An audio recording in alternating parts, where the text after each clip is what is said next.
Here we are. Hey, folks, thanks for tuning into the Banff Podcast. I'm your host, Mike Lafferty. And today we've got a smaller than usual panel, but that's usually a good thing in terms of conversation. First off, Jacob Blackmon. How you doing, Jacob? Hello. Thanks again for having me again. It's always a pleasure. And sitting next to Jacob in the palatial Banff Studios broadcast facility is Christopher McGlothlin. How you doing, Chris? I'm good, sir. How are you? I'm all right. Easy on the cucumber water, okay? We've only got a couple gallons of that. Oh, God, I amused myself. I'm sorry. And sitting next to Chris is Steve Kenson. Steve, how you doing? I'm doing very well, thanks. Yeah, thank you very much for coming out. It's always a pleasure when you make it. Likewise. And so the big subject today is superhero adventure design, which presents some of its threat or menace. Threat or menace. And I think it's both. This is one of those subjects I kind of hesitated to come in without, more of a specific take because it can be so broad and wide ranging, and can it be different from one system to another? Because M&M's got peculiarities that icons might not have, and but I think you look at it overall. If you're designing adventures for your typical role-playing game, some kind of fantasy world, you've got certain assumptions, and But when you're writing adventures for superheroes, you could be writing it for any kind of character, all the way from Moon Knight up to Superman. And there's a range of powers and abilities in there that can make it challenging, and I think kind of maybe skews it more towards, a freeform approach, or at least trying to address, all the possibilities. So yeah, and I'm rambling, which is an indication that, hey, it is a wide subject. Why don't I let some of the experts talk about it? So I'm just going to throw out a question to you guys, just working down the aisle here. And that's my phone. Sorry about that. Gonna ask you for your two best tips for superhero adventure design and your two biggest pitfalls. And since we just introduced from left to right, we'll go to questions starting from right to left. So Steve, you are first, sir. Well, I think, as far as tips for, superhero adventure design go, the main thing to keep in mind is that superhero adventures, generally speaking, tend to be focused around the activities and the actions of the villains. Generally, if you're looking at a fairly sort of comic book style plot line, the story begins with what is the villain's plan? What is the threat? What is it the heroes are looking to prevent? Because generally speaking, the heroes are looking to prevent something bad from happening. And so that's the sort of leading thing to begin with, is what's the bad thing that will happen if the heroes do not intervene? What is the villain's plan? And if you have a strong villain and an interesting scheme going on, you're pretty much halfway there to getting your adventure going, as far as that goes. The other primary tip related to that, because we talked about the nature of the flexibility of a group of superheroes and their powers, is to stay flexible in terms of your adventure design. If you have a really good and clear grasp of who the villain is and what their scheme is and how they're going to go about it, the rest of it is all just detail as far as that goes. And you can build in a lot of detail in terms of the types of encounters the characters can have, or the types of challenges they'll run into along the way. But you have to be flexible because sometimes things are not going to turn out to be as challenging as you think. Other times things are going to go in a completely different direction. And so you just have to be prepared for that as a game master and also as a designer, to build in that flexibility and that sort of range of options as far as that goes. And that kind of leads into the issue of the biggest pitfall of superhero game design as well, is that same unpredictability. It's hard when you're designing a superhero adventure generically, for just a group of player characters in a role-playing game, where you don't know who the characters will be or what their capabilities will be. You just have to guess and assume that the characters are going to have a wide range of options at their disposal, and do your best to cover all the bases. But it's hard to get everything in there.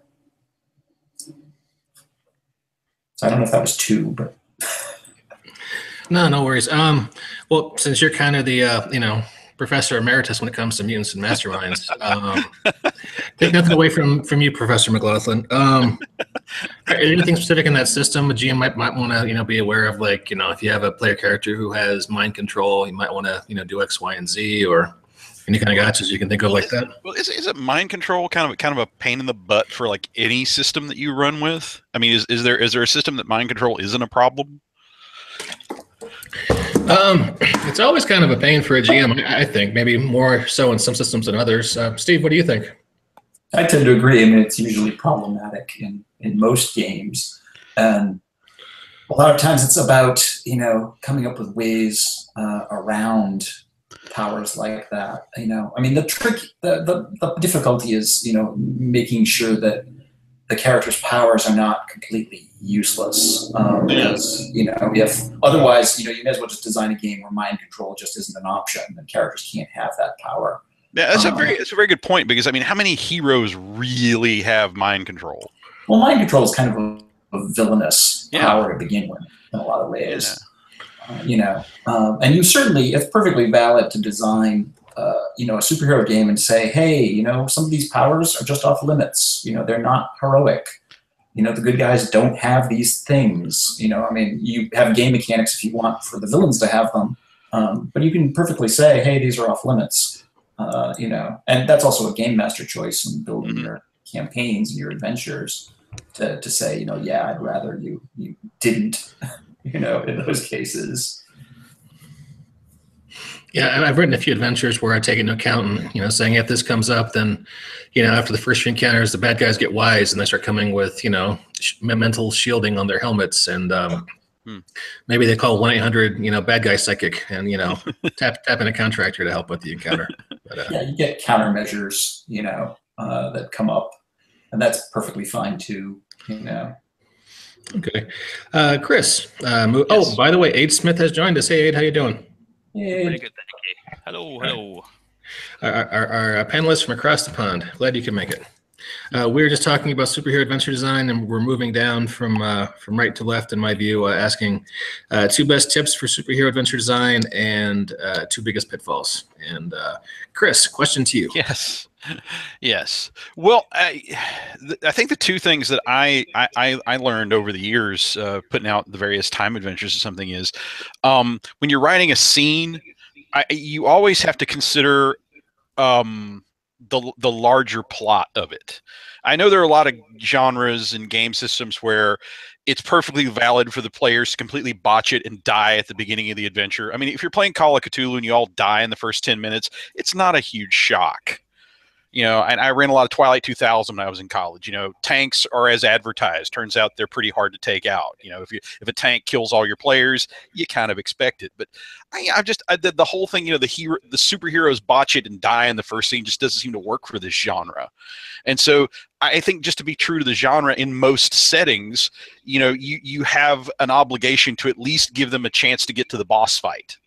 So for every scene leading up to the boss fight, I always put in, here's what to do if the players beat this in record time and they do way better than you expect, a way that you can keep the way that you can reward them for their success without spoiling the rest of the adventure, and also a mechanism for what if the players really botch this?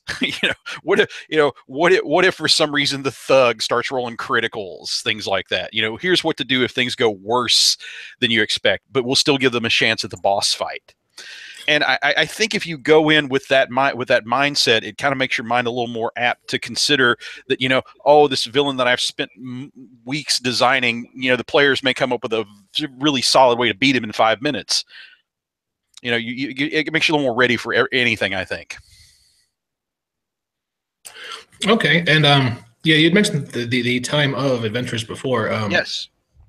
So you did Time of Crisis, and then there were a couple others of that same. There was Time of Vengeance, and then I also I have sort of there's a free download of sort of an alternate take of the Golden Age adventure that I did, which is Charge of the Freedom Brigade, and I was really pleased by the reaction of the Freedom Brigade that they actually wandered into a source, but they actually wandered into the official M&M continuity from there. So very, very proud of those guys.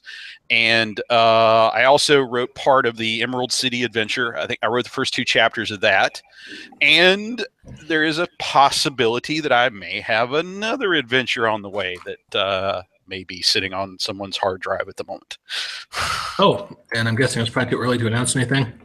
I can't officially say anything, but it is entirely possible that I wrote an adventure in July, and it is now being looked over and having good things said about it. And okay, that's good news. Hypothetically. Okay.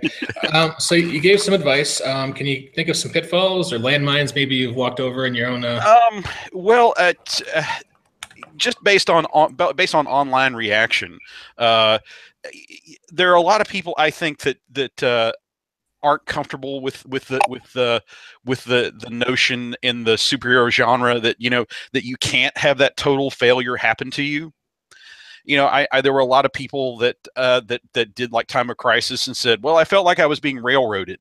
And I naturally I disagree because, it's my baby. I think it's perfect. I think it's, one of the giant works of Western literature. I'm an author. What can I say? But, there is a certain extent to that, since there, unless a GM's feeling exceptionally cruel, you can only fail so much in that. I can see why that might make players feel a little less than that. And I think that's just a question of, what type of superhero game do you want to run here? I mean, do you want to have a satisfying Avengers, we get at least a chance to save the day, or are you looking for more of a Watchmen type thing too? Some of us will mysteriously explode, at least until Jeff Johns gets mad at the guy who wrote this and decides to bring characters back out of spite, but that's a whole other podcast. Yeah, you mentioned Watchmen, and that's you guys read comics this week? I'm sorry? Anyone read comics this week? I get my monthly. I haven't got my shipping yet. All right. Did you guys see the pages that came out of New York Comic Con? Oh, yes. Yes. Okay. Well, it's a spoiler, but it's a horrible spoiler. But Steve, you probably don't want to know, do you? It's fine. Was it from Superman or Batman? They had It's from Doomsday Clock. Doomsday Clock, and yeah, and it's after the end of the Watchmen. The original Watchmen, the seminal series, and Rorschach's on the last page. Okay. Walking around all alive, yeah. What's the interesting thing about the date, though? You tell me, sir. The interesting thing about the date that is stated at the beginning of Doomsday Clock, it is the same exact date that the Death of Superman was published. So there is a possibility of a link to the Death of Superman with Dr. Manhattan. Wow, it's getting pretty meta. It is getting a little bit meta, yeah. I was thinking the same thing. Ice. Okay. Hey, sticking to the subject, Jacob, you're next. 2 biggest tidbits of advice and 2 biggest pitfalls to avoid in adventure design. And for those who are not regular listeners, Jacob has recently released an adventure called Disaster Day for Mutants and Masterminds 3rd Ed. First adventure released for that system in kind of a while, so pick it up. It's gigantic. It towers like those big monoliths in 2001. It is massive. Jacob, tell us all about it. I was surprised actually how thick the adventure turned out. I wasn't expecting it to be such a massive project, but there was so much that I wanted to include in it that it just seemed to expand on that. But yeah, Disaster Day takes place in my Superpowered Legends universe, and it is a basically introduction for anyone who wants to come into the universe with new characters, and the idea is that a huge disaster has happened and none of the regular heroes are around to stop it, so it's up to you as the new heroes in town. But basically it goes into some of the ideas that I have about designing superhero adventures, and that is, giving individual heroes a time to shine. And that's one of the first things that happens in the adventure is there are little random occurrences here and there, bridges falling, looting happening, burning buildings, all this sort of thing. And those are little spots where a single hero has a chance to shine. So, just going to one player to another, what are you doing about this particular event? And letting them have their moment, and often it's, I did this completely random for my player characters. So they really had to some of them had to get really creative with their powers. Like, with the bridge collapsing, I handed it to the speedster. So it wasn't a matter of he had to, be big and strong and support the bridge while everyone got off of it. He had to use his super speed powers to evacuate the bridge and just let the bridge fall, because there was nothing he could do about that otherwise. But otherwise, just one of the things about superheroes is ultimately they are reactive as opposed to proactive. Bad things tend to happen, and they're about trying to clean it up or save the day. And that's one of the problems that does exist with the adventure is that bad things have to happen first. Is that a problem, or is that genre emulation, though? To a large degree, it's genre emulation. There are certain characters that are a little more proactive, and as heroes get a little more resources under them, they can be more proactive. Mm-hmm. Batman eventually, he gets so much information gathering, he hears about things before they happen, and so he sets the trap for the Riddler as opposed to the other way around. Right. That sort of thing can happen, but that's more of a thing that a player and GM would really have to set up with each other, as opposed to more in a written adventure. There is an element in plotting adventures where you can, sort of have the looming threat, kind of build up, and instead of jumping right to, as Professor McGlothlin began with, so the multiverse is destroyed and you have to fix it. You can start with sort of the looming threat of, there are this series of mysterious thefts going on, and that points to a larger plot, and the villain is working on assembling their scheme, but you have an opportunity to prevent the really bad thing from happening if you intervene, soon enough. And so there oftentimes superhero adventure plotting is about that, sort of lead in, of at what point in the villain's scheme do the heroes have a chance to intervene? When do they find out something bad's going to happen? And how close are they to being able to fix it? One of the few pitfalls I can find with writing adventures for superheroes is the fact that it's almost impossible to integrate a superhero's secret identity life into the adventure. That really has to be the purview of a GM working the adventure into their campaign. Yeah, you'll find opportunities, to like drop hints and say, oh, hey, this particular scene involves a press conference. If any of the characters are, journalists and their secret identities, this would be a great opportunity to include them, kind of a thing. But likewise, if characters, you can point out places where scientists can get involved in things and other sorts of inroads. But yeah, you can never know what characters' particular interests or their secret identity is going to be like. At best, all you can do is try to write is if your plot line allows to allow some breaks where people can go home and talk to their NPCs and have a moment or two, I think I put one of those after the first chapter in Time of Vengeance, for instance, and it's, even though it's impossible to address the specifics of it, I think leaving breaths for air in your plot line for that sort of thing can be very, very valuable. Yeah. You could also go the classic Call of Cthulhu way, where it's like, hey, you've got a rich uncle who's just discovered something really bad, and that's your NPC, that's your secret identity. That kind of draws them in that way as well.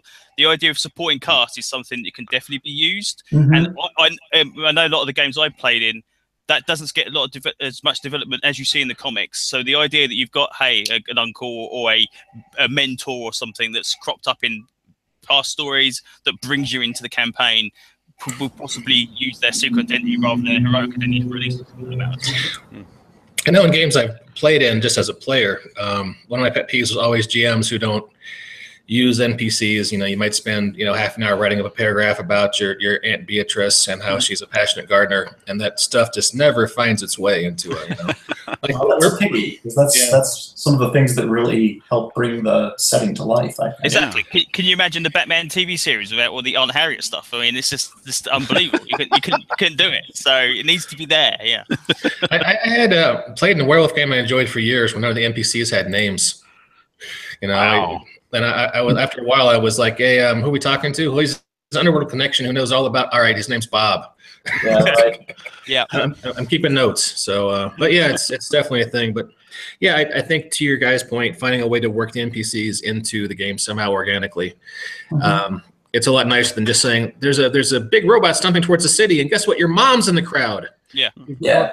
Card so many times. Before. I mean, even characters like Commissioner Gordon or Bullock or something, a character that constantly gets referred back to over and over again, that brings the characters into it, is always a good thing to do. Yeah.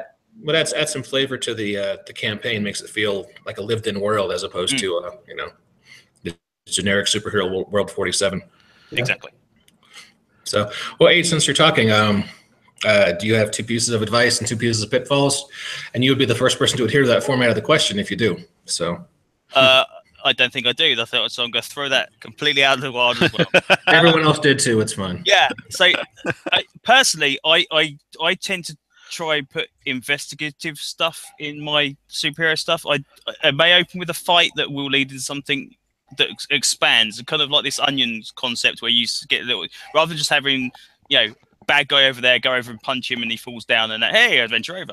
I always like to have a bit of an investigative period where the characters will tend to kind of get deeper into the story and find out that stuff is going on around them that they're not actually privy to at the beginning of the stuff. So it's at the beginning of the story. So there will be kind of like background happenings going on, again, to try and make the world seem a bit more lived in. So if you're running a campaign, having events that happened weeks ago, they go, oh, okay, now I understand why the ice guy stole the crystal from thing and we couldn't catch him because now he's just built this weapon for the other guy.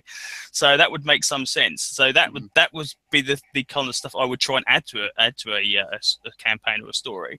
But the pitfalls I find, kind of for myself, but a lot of people tend to bring up, is they tend to think that writing for superheroes is a lot more difficult than writing for like traditional Dungeons & Dragons, where you can go, okay, well, 4th level character, okay, well, we know we can take out hobgoblins and goblins, that's no problem at all. Don't give him an ancient dragon, there's going to be a problem. But there's always that one character in the group that somehow has acquired the +5 Holy Avenger at 5th level that throws it out. So I think the idea that the published adventures, kind of, especially D&D ones, can kind of still cope with that. That's very similar to having a power set that you wouldn't expect. And while you're writing adventures, they have to kind of hopefully include that. The idea that one guy's got teleportation hopefully will not throw out the entire adventure. So the idea that you've kind of you've planned for that, and even if it does throw out that one particular scene, then carry on. There's still more stuff to happen. So that's the pitfalls I find personally. Aid reminds me of something that, getting back just a moment for talking about how you deal with mind control and things like that. In a sense, even though, like I said, mind control seems to me be a very unheroic power, you kind of have to plan for that in the same way that, like, well, what if a character has a very common skill like interrogation or whatever and rolls a critical success on the skill roll? Sure. And, God, what's that classic Tarantino line? Yeah, you do that, he'll tell you if he wears women's underwear. So yeah, you have to be prepared for the goon or the villain or whoever to spill their guts, because it can happen in a lot of different ways. And I think the thing you have to keep in mind is if there's like a grandiose villain scheme, it's kind of like a grand military operation. You have to keep in mind that if you capture a private, he can only tell you so much. Yeah. I mean, even with mind control or a crit on interrogation or something, and I think with that in mind, if you're building a fairly substantial plot line, it should be a while before the characters meet anybody that can possibly tell them much more than how to get to the next chapter. Pretty much. And the other thing, like you said as well, that if you're trying to emulate the genre itself, let the heroes fail. That's what hero points are there for, especially Mutants and Masterminds. The idea that you can have a guy be captured and like, okay, well, here's your hero points. You can find your way out, and then you can progress the storyline from that. Okay, you've overheard them talking now because you've been locked in their basement for 15 days. That's when you use your hero points, you get out, and then that's the progress of the story. So you've got to have this conversation with your players that they're willing to go that way and not be worried about the classic TPKs where everybody drops down dead, because in comics very rarely that happens. They get put aside and then the villains continue with their plot and then the heroes break out and they actually come back. So well, that's a key thing in superhero game design in general, is remembering that the genre is different, and failure in a superhero adventure is different from failure in a classic sort of D&D fantasy adventure. I mean, failure in a superhero adventure generally means defeat, and you get thrown into a death trap, or the villain, claps you in power neutralizers, or, some other, fate that the heroes have the opportunity to then bounce back from and, deal with that complication and then escape. In a classic superhero, story, the villain isn't going to, simply cap all the heroes, and call it a total party kill and move on. I mean, unless you're playing a very, different kind of game. I mean, so it's also, keeping in mind the expectations of the genre in terms of how you design, the adventure. What does failure mean? What does success mean? And likewise, I find that there's a tendency to think about in a classic sort of puzzle dungeon approach. It's very important that the characters figure out exactly what the clues are and what the next step is, and overcome the death traps in a very life or death kind of way. But oftentimes in a superhero adventure, they're supposed to figure out what the next clue is. And in fact, there should be almost no chance that they're going to miss it. Oftentimes there are things where from a design perspective, you don't want the players rolling dice for this because there's a chance they'll screw it up. It's far better to simply have the, bad guy spill his guts, because one of the characters is super intimidating or has mind control or whatever. So that they can go on to the next thing, rather than, be stymied and just wandering around.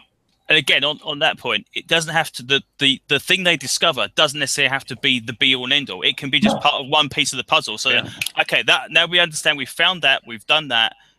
We know that is, but it still doesn't quite make sense. Let's go on to the next bit. Now it makes sense. After we found 3 of these clues, that's where it makes sense. So the idea, like say, mind control. Okay, you found the guy's thing out, but that's not the whole story. You've still got to figure out the rest of it, because this guy doesn't know anything. Yeah, I find that mysteries can sort of be hard to run and hard to play in, because what the GM thinks is obvious given the information at hand might not be to the players. So, although I guess Gumshoe has, a lot of good advice on how to, run that sort of campaign. So check it out. I wanted to mention something Walt sent me, our usual co-host. Walt can't be here because he had to drive his wife to the doctor out of state. But he had an interesting idea for an adventure that he's putting together for his game, Supers Revised. It's a multi-format, I guess, 2-part adventure. In the first one, the players play special ops forces who go into an undersea research station to investigate loss of communication, and then they find some scary, creepy stuff there. So they, they call headquarters. And the second part of the adventure is when the super team gets sent in to investigate. So you kind of get the first session to sort of establish the atmosphere and provide some clues, and then the next one, you go into act on it. That's an interesting way to handle the narrative. I think I'd be curious to see how that plays out. I like that. You can play around with some interesting notions like that. I did an adventure for the old Marvel Saga game where the characters end up confronting a group of villains. There's sort of a an intro encounter, and then they end up confronting this mystery of basically their evil duplicates, going around, committing crimes, sort of a thing. But part of the reveal in the adventure is that the players are actually playing the evil duplicates unknowingly. And when their evil twins show up, they're actually the real heroes who have finally escaped from the bad guy's lair, but the duplicates are programmed and think they're the real thing. So it's a twist to play with the player's expectations to make that reveal have more impact than just, oh yeah, they're your evil twins are out there, sort of thing. That's a mind screw. That'd be interesting. So Walt's Adventure is called The Orca Agenda and probably be up for sale in the next week or two. Hey, speaking of things that are for sale, Mr. Kenson. Hey, things for sale. Yeah, I have things for sale. Yeah, I just released a new source book for Icons called Icons Origins. That's all expanded character creation stuff, pre-generated archetypes, and alternative character creation options, expansions on specialties and knacks, and a bunch of supporting cast material. So all sorts of stuff for creating characters, tons of ready-made stuff for getting the game even quicker. As far as that goes, that just went up for sale on DriveThruRPG and RPG Now. And for Mutants and Masterminds, the 3rd edition of the Freedom City book just went up for pre-order on the greenronin.com site. So I'm super psyched to finally have that getting out there. It's a giant book. It's 320 pages. So you're the Jacob's book. It's got a ton of stuff in it, and it was a lot of work and a lot of fun updating it to the present day. So it's got a ton of stuff. I'm really glad it's out there. I was looking forward to the 3rd edition Freedom City. That's going to be great. And I'm proud of all 4 of my pages. And so you should be. Yes. Yeah. Well, I mean, one of the great things about the 3rd edition Freedom City book is it sort of encapsulates a lot of stuff that has been added to Freedom City over the last 10 years. And we've got bunches of pulled in a lot of things from a lot of the 2nd edition era source books as far as Freedom City goes. So there's a lot of contributions to it as far as that. Yeah, you guys have been working on this for years, I believe. Yeah, right? Yeah. It's been, unfortunately, it's been one of those projects that kept getting pushed on the back burner for other higher priorities. Like when Wizards of the Coast comes along and says, "Hey, we want you to produce D&D books," Yeah, that's all right. It's fine. Okay, I'll put this over here and go work on D&D books for a while. Yeah, it's hard to say no when that phone call comes. Right. So yeah, it's one of those things that has been occasionally pushed aside, but I'm glad that it's finally getting its day. Okay, and just to reiterate for anyone who maybe didn't hear it, greenronin.com, or if you go to Green Ronin Pub on Twitter. What's wrong with me? You can find a link straight to the Freedom City 3rd edition pre-order. Right. And you can give them your money, and you'll get this massive jiggling mound of awesome when it comes out. How soon will that be, Steve? Well, basically, pre-order means that it's ready to go to the printers. So that'll be a matter of weeks at this point. It'll go to the printers. We'll get the print proofs. It'll actually get printed, and then it'll go into distribution and get shipped to the pre-orders. So. It kind of depends on when we get the shock collar for Mangold that has the high voltage on it. It turns out the old low voltage isn't getting it done like it used to. So, but if we pre-order it today, can we download the PDF? Part of the pre-order deal is that you can also get the PDF edition of the book for $5 as an add-on, and you can download that right away, to be able to go over and see all of the gloriousness of it. You have my money.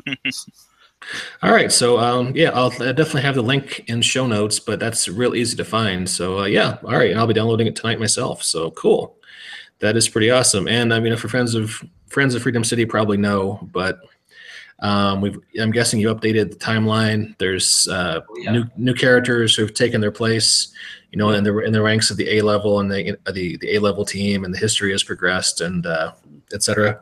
Yeah, quite a lot, and a whole bunch of new stuff going on. So I think folks will find all kinds of new opportunities for new adventures and new characters and all kinds of new things in Freedom City. We got to hint at some of the changes as we worked on Rogues Gallery, and it was neat to see the fans catch on to some of the teases as we went, and it'll be kind of fun for them to see the whole picture now. Yeah. I almost want to dive into that wholeheartedly, but we've been talking for almost an hour now, and we should probably save a deep dive on Freedom City for another podcast. What do you guys think? That seems fair. Okay, cool. I'll do a dramatic reading of all my pages. I'm so up for that. Oh, that's a given. Yeah. I think we should at least have a chance to read the PDF, at the very least. Well, yeah, that so you can ask intelligent, interesting questions about things happening in the meta plot, and I'm really interested in what's happening in the cosmic side of it, because I know there were some developments in the Cosmic Handbook, but it's been a few years since that, so I'm guessing things have cool stuff going on. Yeah. Okay. All right. Can you guys speak to what's happening with Greater Than Games and the Mutants and Masterminds version they're doing at all? The card game? Yep. It's in progress. Design is wrapping up, and beyond that, there's not much to say apart from the fact that there's all kinds of cool new content as far as the character decks and the design work. Christopher Bedell, who's the designer for Sentinels of the Multiverse and who's doing a lot of the primary design on the Sentinels of Earth Prime, wanted to do a lot of new takes on the characters. So he's not just porting over the speedster mechanics from Sentinels of the Multiverse to do Johnny Rocket in Sentinels of Earth Prime, but wanted to come up with new mechanics that fit those characters, from the very beginning, essentially. So I think that's folks who are familiar with Sentinels of the Multiverse are going to find some really interesting new stuff in the game. Okay, cool. Well, I need to wrap up here in a little bit. I got to go pick up my kid from daycare. Any closing thoughts on anything we talked about, adventure design or Freedom Cities or Icons Origins? All I've got to say is on adventure designs, don't make superhero adventures look like D&D adventures. Instead of going room by room, you want to hit what is basically going to be the highlights. If this was going to be made into a television series or movie, what are the big scenes you want to show up? That's what you want to put in a superhero adventure. So that's one vote from Jacob against 10 by 10 rooms with orcs guarding treasure chests. So. Good to know. Steve, so Icons Origins. We should probably have a podcast just talking about that, because I just read through it this week briefly, and there's a lot of new material in there. Cool. Yeah, we should talk. Okay, cool. Aid, Chris, anything? Well, as always, those of us who seem to have angered the flat tire gods at some point would appreciate you nice folks going to your local PDF dealer and picking up a copy of World Defenders: The Summit, because all that money goes directly into the fund that keeps me getting to school every day and educating your children and making the RPG products that you know and love. So please check that out, and and let me know you got it, and I'll probably thank you personally. I'll sign the PDF. I'm desperate. What can I say? There's no rule saying you only have to buy one copy. Oh yes, and Christmas is right around the corner. And really, what could be better than a pre-made M&M superhero team? Nothing I can think of, quite frankly. Hey, do you got any closing thoughts? Nobody has a follow up to that. No, I'm all good. I think everything's done, in my opinion. All right, cool. Folks, thanks for tuning into another episode of the Banff Podcast, and we will catch you next time.